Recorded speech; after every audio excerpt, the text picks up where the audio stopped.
¿Quién dijo que Culiacán se estaba calmando? Porque si eso fue paz, no queremos imaginar la guerra. Al amanecer del lunes, los habitantes despertaron con el desayuno servido en forma de cadáveres. 4 colgados de los pies, decapitados, exhibidos como carnada en el puente del seminario. ¿Mensaje claro? Más que un tuit presidencial. Y por si fuera poco, en la misma carretera México 15, a metros de los colgados, una van con 16 cuerpos más apilados. Todos con heridas de bala y un narcomensaje cortesía de la Malliza para los chapitos. Hace unas horas hablábamos del descubrimiento de los cadáveres. Ahora les confirmamos a quienes pertenecían. 20 muertos. Ni uno más, ni uno menos. 20 cuerpos de la chapiza que, según versiones locales, fueron ejecutados y entregados como si fueran la factura de una comida cara. Nada de silencios esta vez. El mensaje apuntaba directo a Iván Archibaldo y Alfredo Guzmán, los herederos del Chapo, quienes hace apenas unas semanas se reían en redes sociales asegurando que ya eran los dueños de la capital. Pero qué rápido cambian las cosas cuando el enemigo te responde con decapitaciones, ¿no? La Guardia Nacional, con la eficiencia que los caracteriza, llegó a acordonar el área después de que los cuerpos ya estaban fríos. Y claro, la Fiscalía abrió una carpeta de investigación, porque nada dice, tenemos el control, como una investigación más sobre una masacre más. La pregunta que nadie quiere hacer en voz alta: ¿qué tan rota está la hegemonía de los chapitos si la Malliza les puede colgar 20 cuerpos sin que nadie los detenga? En su propia casa, por cierto. Los chapos, Iván Archibaldo y Jesús Alfredo, aquellos que presumían apoyo del cartel Jalisco Nueva Generación, parecen estar más cerca de pedir auxilio que de seguir conquistando territorios. Resulta que su supuesta alianza con el cartel Jalisco solo les trajo sicarios improvisados, novatos y menores armados como si fueran a una pelea de barrio y no una guerra contra los mayos. La evidencia es cruda. De los detenidos recientemente por las fuerzas federales, muchos son menores de edad, sin entrenamiento ni preparación. Algunos ni siquiera sabían cargar un arma. Otros confesaron que los mandaron con promesas falsas, así que no eran soldados, eran relleno, carne de cañón. Y mientras la chapiza corre de enfrentamientos o termina detenida, los mayos no solo avanzan, sino que ahora se permiten el lujo de usar la brutalidad como método de relaciones públicas.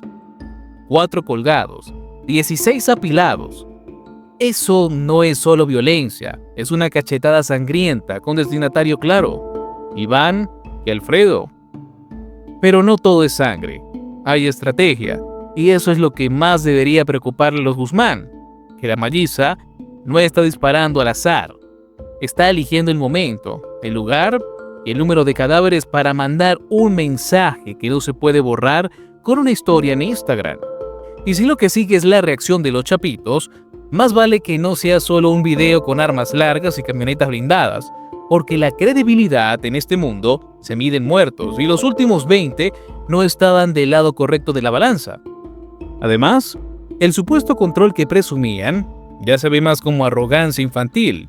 Perder 20 sicarios de un solo jalón no es una advertencia, es una humillación. En la jerarquía criminal, las humillaciones cuestan caro. ¿Será este el principio del fin para la dinastía de los Guzmán? Mientras Culiacán trata de entender si sigue siendo la capital del narco o ya pasó a ser un cementerio en promoción, Hermosillo no quiso quedarse atrás. En pleno centro comercial, junto a un Soriana, dejaron una hielera con la cabeza de un hombre, así como quien olvida la compra del súper. El mensaje, escrito en cartulina y con firma elegante de Jalisco Mata Salas, iba dirigido a 2 funcionarios del penal de Nogales, Jesús Abel Guirado Orduño y Fernando Valenzuela Zaragoza. La advertencia: no pierdan la cabeza, todo lo que sube baja y aquí los esperamos. Creativos y macabros en partes iguales. La víctima, un tatuador ligado al cartel independiente Salazar, supuestamente cercano a los funcionarios mencionados. Su cuerpo fue encontrado en una casa al sur de Hermosillo, sin cabeza, claro. Y unas horas más tarde, su cráneo fue entregado al público en un baño del Soriana Progreso. Todo muy sutil, ¿no? La fiscalía, haciendo malabares, para no decir lo obvio, plantea que esto fue supuestamente una riña bajo efectos de sustancias. Claro, porque todos usamos hieleras y cartulinas personalizadas para resolver peleas entre narcomenudistas, obviamente. Mientras tanto, las imágenes del operativo circularon como pan caliente. La zona acordonada, el contenedor negro, el personal forense enfundado en trajes especiales, todo el espectáculo habitual. Y lo peor es que este crimen no es una excepción. Solo en los primeros 5 meses del año, Sonora suma más de 528 homicidios, de los cuales el 73% fueron con armas de fuego. Así que, ¿estamos viendo la expansión del conflicto de Sinaloa hacia Sonora?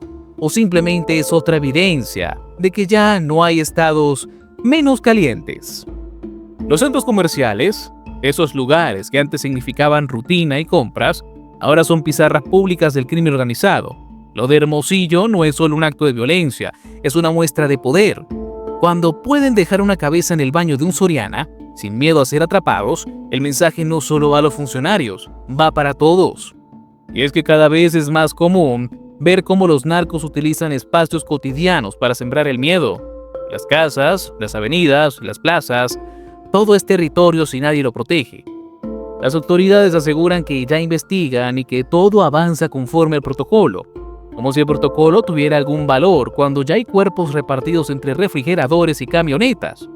Mientras tanto, los ciudadanos caminan entre fantasmas, entre el recuerdo de una ciudad que fue tranquila y la realidad de una que ahora compite por ser la más sangrienta del país. La violencia se institucionaliza, no hay ceremonia, no hay drama, solo muerte eficiente, industrializada y con firma. Y si el mensaje a los funcionarios de Nogales tenía algo claro, era esto: no están seguros. No importa el cargo, el rango o el uniforme. Si eres parte del juego, eres también parte del riesgo. Porque aquí ya no hay reglas, solo una guerra donde el más brutal impone la narrativa. Así que la pregunta no es quién mató a quién. La verdadera pregunta es: ¿qué tan cerca estamos de que el narco ya no solo gobierne territorios, sino también la percepción de la normalidad? Y mientras los titulares se apilan como los cuerpos, lo más aterrador no es la sangre, es la costumbre. Porque si algo nos está diciendo este país a gritos, y a veces en cartulinas ensangrentadas, es que la violencia ya no sorprende, solo se actualiza. Cambia de formato, de escenario, de víctimas, pero el guión es el mismo. Culiacán amaneció con 20 muertos colgados y tirados como desecho, y aún así, hubo clase, hubo tráfico, hubo rutina. Hermosillo tuvo una cabeza en una hielera y un mensaje narco en pleno supermercado, y aún así, hubo filas en caja y ofertas de fin de semana. Es decir, hubo normalidad, una normalidad podrida que ya ni siquiera nos estremece. Y esa es la verdadera victoria del crimen organizado, no los territorios, no los cargamentos, ni siquiera las ejecuciones. Es lograr que dejemos de mirar, que escuchemos un corrido y no pensemos en las cabezas, que pasemos por el Soriana sin recordar el baño, que veamos las cifras sin preguntarnos por los rostros. El poder ya no se mide por las armas, sino por la narrativa que se impone. Por eso, no solo matan, exponen, colocan los cuerpos donde duela, y si no duele, los repiten. Porque para ellos cada cadáver es un tuit sin censura, cada decapitado un boletín de prensa más efectivo que cualquier campaña política. Y mientras tanto, las autoridades siguen jugando al "no fue para tanto", a disfrazar terror como riña, a pintar ejecuciones como accidentes.